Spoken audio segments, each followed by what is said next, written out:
Welcome. मैं हूं आपका होस्ट आरिफ बलोच। आज हम जिस शख्सियत से आपके मुलाकात करना चाहते हैं वह है नेशनल कॉन्फ्रेंस के यूथ लीडर और सामाजिक कारकुन हल्का इंतखाब रैंक मोहतरम अनीस साहब। अनीस साहब, आपका खैर मकदम है। तो सबसे पहले मैं आपसे यही जानना चाहता हूं, जो इस वक्त सियासी मंजरनामा है कश्मीर के हवाले से, उस हवाले से थोड़ा सा अपना जो है जानकारी फराहम करें। बहुत बहुत शुक्रिया आरिफ साहब, आपने बुलाया। देखो, हमें सब लोगों को पता है कि पिछले एक साल से क्या हालत बनी है। जो रियासत जम्मू कश्मीर जब से अपग्रेड 370 हुआ है, जब से 35A को यहाँ से हटाया गया है, जब से जम्मू कश्मीर को दो हिस्सों में यूटी एक ऐसी स्टेट जो हमेशा अपर स्टेट रही है, उसको दो यूटीज़ में तब्दील किया है। आपको खुद पता चल चुका होगा कि आप भी ग्राउंड में होते हो, आप ज़्यादा लोगों से मिलते जुलते हो, आपको खुद पता है कि सियासी हालत क्या है इस टाइम जम्मू कश्मीर की। कोई किसी के साथ इस टाइम है नहीं। हमें देखो, नेशनल कॉन्फ्रेंस का पहले स्टैंड था कि हमने 370 5 अगस्त को 370 एब्रिगेट हुआ, उससे पहले हमने 3 अगस्त को गुपका डिक्लेरेशन किया। हम उसी गुपका डिक्लेरेशन पे आज भी काम कर रहे हैं और हम उसी गुपका डिक्लेरेशन पे काम करेंगे, क्योंकि वो जो गुपका डिक्लेरेशन है वो जम्मू कश्मीर के हित के लिए है, जम्मू कश्मीर लद्दाख के हित के लिए है, वो जम्मू कश्मीर नौजवानों के हित में है। तो इसलिए हमने गुपका डिक्लेरेशन पे हम पूरा इंशाल्लाह हमें भरोसा है कि हम जिस स्टैंड पे है, सारी जितने भी यहाँ पे चाहे रीजनल पार्टीज़ है चाहे नेशनल पार्टीज़ है, वो हमें उसमें ताउन कर रही है और हम उनका भी बहुत बहुत शुक्रिया अदा करते हैं कि उन्होंने भी हमें साथ दिया और इंशाल्लाह हमारा स्टैंड बिल्कुल। तो आपने गुपका डिक्लेरेशन के हवाले से बात की है, तो यहाँ की जो इलाकाई पार्टियाँ है उनका कितना सपोर्ट मिला है इस फार्मूले को? देखो आरिफ साहब, आपको तो खुद पता होगा, यहाँ पे जितनी भी रीजनल पार्टीज़ है, अभी हाल ही में एक रीजनल पार्टी बनी अपनी पार्टी, और दो पार्टियों ने गुपका डिक्लेरेशन पे सपोर्ट नहीं किया। एक है बीजेपी, दूसरी है अपनी पार्टी। बाकी जितने भी पार्टीज़ यहाँ पे हैं, चाहे वो कांग्रेस नेशनल पार्टी हो, चाहे भी CPIM हो, चाहे वो पीपल्स कॉन्फ्रेंस हो, चाहे वो PDP हो, सभी पार्टियों ने, चाहे वो अवामी नेशनल कॉन्फ्रेंस हो, सभी पार्टियों ने गुपका डिक्लेरेशन पे सपोर्ट किया है और करेंगे। सिर्फ दो पार्टीज़ रही है, एक बीजेपी जो पहले से 370 एब्रिगेट करने में उन्होंने वो जो उनका जो चुनाव का जो उनका नारा था वो तो वही था कि 370 को हम यहाँ से एब्रिगेट करेंगे।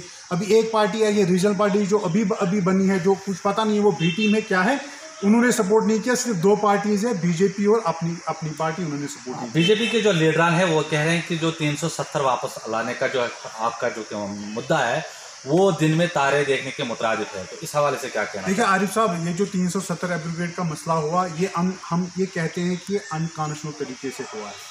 हमने इस पिटीशन को सेम डे हमने petition supreme court of India में हमने पिटीशन दायर करी है। सुप्रीम कोर्ट डिसाइड करेगा कि ये उन्होंने अनकॉन्स्टिट्यूशनल तरीके से किया है कि कॉन्स्टिट्यूशनल तरीके से किया है। इसमें कोई कॉन्स्टिट्यूशन नहीं है कि आप पार्लियामेंट में पास करोगे, आप राज्यसभा में पास करोगे, लोकसभा में पास करोगे, 370 हटेगा, ऐसा कोई कॉन्स्टिट्यूशन है नहीं। हम इसको डे फर्स्ट से कह रहे हैं ये अनकॉन्स्टिट्यूशनल है, और ये अनकॉन्स्टिट्यूशनल था। जिस दिन इन्होंने 5 अगस्त को इन्होंने 370 को एब्रिगेट करा, ये उस दिन भी अनकॉन्स्टिट्यूशनल तरीके से इन्होंने यहाँ से हटाया, और इसी लिए हमने पिटीशन दायर करी है सुप्रीम कोर्ट ऑफ इंडिया में। ये सुप्रीम कोर्ट तय करेगा। तो इस तरह की बातें भी कही जा रही है कि नेशनल कॉन्फ्रेंस के जो लीडरान हैं वो जम्मू में एक बयान देते हैं, कश्मीर में एक बयान, और दिल्ली पहुंचकर एक और बयान देते हैं। तो इस हवाले से आपका रिएक्शन? आरिफ साहब, आप मुझे एक लीडर बताइए जिसने 370 एब्रिगेट के बाद, एक लीडर मुझे जम्मू में, कश्मीर में बताए जिन्होंने जम्मू कश्मीर के लोगों के हित के बगैर कोई यहाँ पे कोई बयानबाजी करिए। कोई बयानबाजी नहीं हो रही है।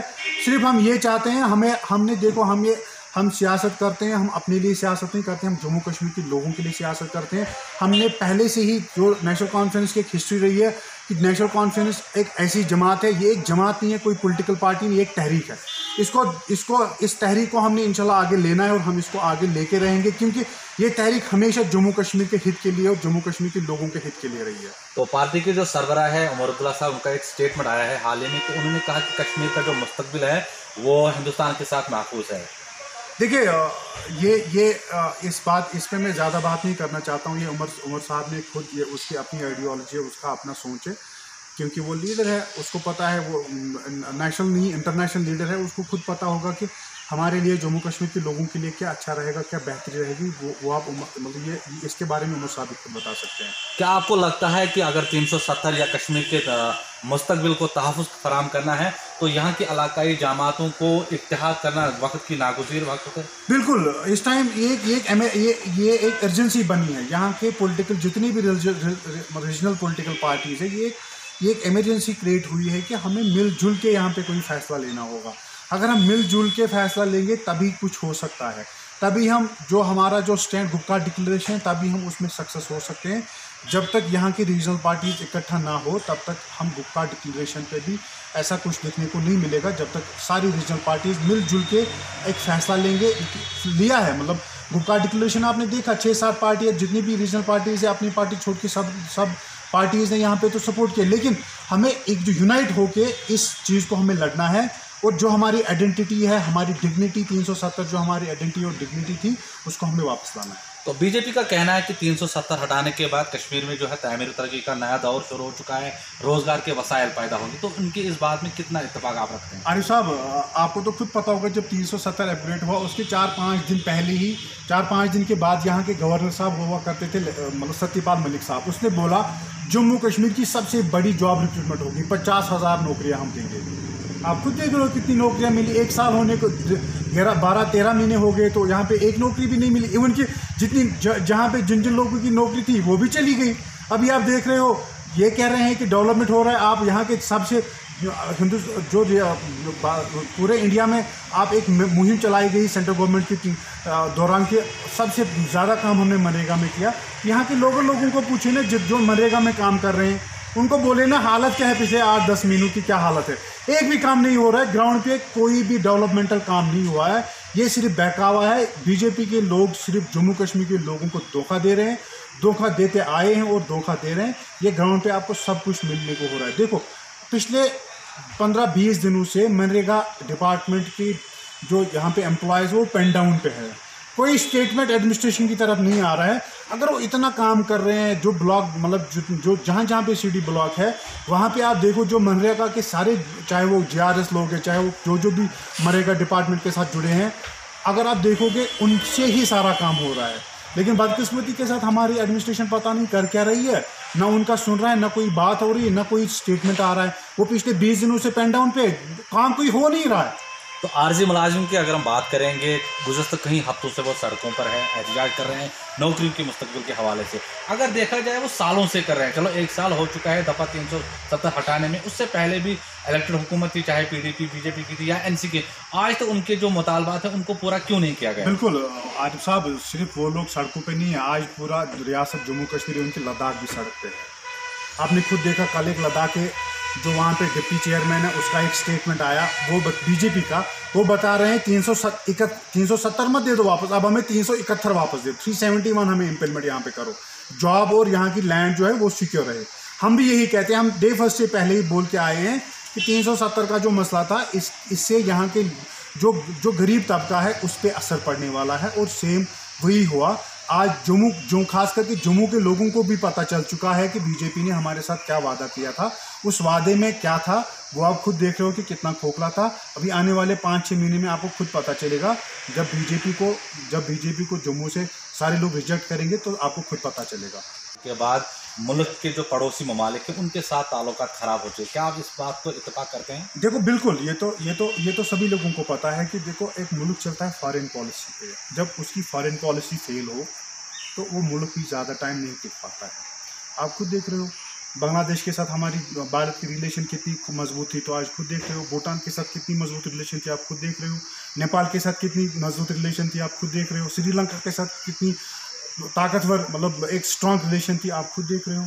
जितने भी हमारे नेबर, जितने भी साउथ एशिया में जितने भी कंट्रीज़ हमारे नेबर में पड़ते हैं तो वो सारे हमारे खिलाफ हो गए, क्योंकि वो सभी मुल्क जानते हैं कि जम्मू कश्मीर में ह्यूमन राइट वायलेशन हो रही है, और उसका जो क्रेडिट जाता है वो बीजेपी को क्रेडिट पूरा जाता है। यहाँ के लोगों को, यहाँ के नौजवानों को गलत राह पे धकेला जाता है, उसके जिम्मेदार यहाँ की पार्टी जो बीजेपी भारतीय जनता पार्टी है। तो ये बताइए कि सर इस वक्त हदबंदी की बात हो रही है कि हदबंदी के बाद यहाँ पर जो है चुनाव होंगे, तो NC इस हवाले से कहाँ पर है? देखो जब डिलिमिटेशन का प्रोसेस स्टार्ट किया, डिलिमिटेशन प्रोसेस में जो पार्लियामेंट मेंबर्स, हमारे 3 पार्लियामेंट मेंबर्स, उनको भी पैनल में लाया, लेकिन हमने उसी दिन रिजेक्ट किया, हम इस पैनल में नहीं जाएंगे। और इसी दिन हमने वो पिटीशन भी दायर करी सुप्रीम कोर्ट ऑफ इंडिया में, वो क्योंकि डिलिमिटेशन यहाँ मतलब फारूक साहब आपने पर 2 दिन पहले भी फारूक साहब ने एक स्टेटमेंट दिया, जब मैं भी चीफ मिनिस्टर, फारूक साहब चीफ मिनिस्टर थे, उस दिन भी एक डॉक्यूमेंट्री हुई है, उसमें सारे पार्टीज ने साइन करा है, पीडीपी ने, बीजेपी ने भी साइन किया उसमें कि डिलिमिटेशन का प्रोसेस यहाँ पे 2026 के बाद स्टार्ट करेंगे। अब इसमें एक ही चीज़ है, ये यहाँ पे क्या फसाद उठाने वाले हैं, ये यहाँ पे हिंदू मुस्लिम का फसाद उठाने वाले हैं। लेकिन रियासत जम्मू कश्मीर हमेशा रिलीजियस बेस पे इन्होंने कभी भी काम नहीं किया है। हम इकट्ठे यहाँ पे हमने एक ही नारा किया है, हिंदू मुस्लिम सिख इत्तेहाद, और उस नारे पे हम इंशाल्लाह कायम और दायम रहेंगे। बीजेपी का मानना है कि एनसी जो है इन्होंने खानदानी राज कायम किया। ये तो खुद पता, आप तो खुद पता चल चुका है कि खानदानी राज कौन कर रहा है।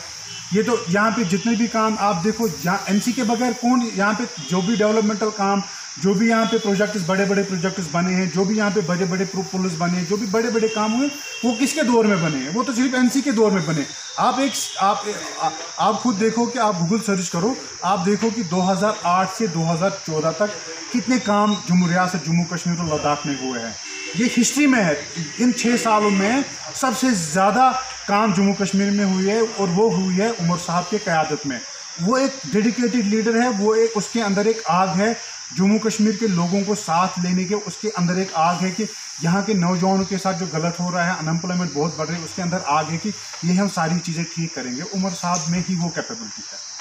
तो अगर हम मुल्की सतह के बात को छोड़कर इलाकाई लेवल पर बात करेंगे, क्योंकि आप रिप्रेजेंट कर रहे हैं एक हसास इलाके को जो तालीमी लिहाज से और सियासी तौर से काफ़ी बालिग है हल्के इंतखाब को करना के, तो अगर इस हवाले से 1 साल में कितना बदला है और कितने काम अच्छे हुए हैं? आरिफ साहब, आप मैं भी शर्मिंदा हो रहा हूँ, कुछ देखने को नहीं मिल रहा है, सब खाली है।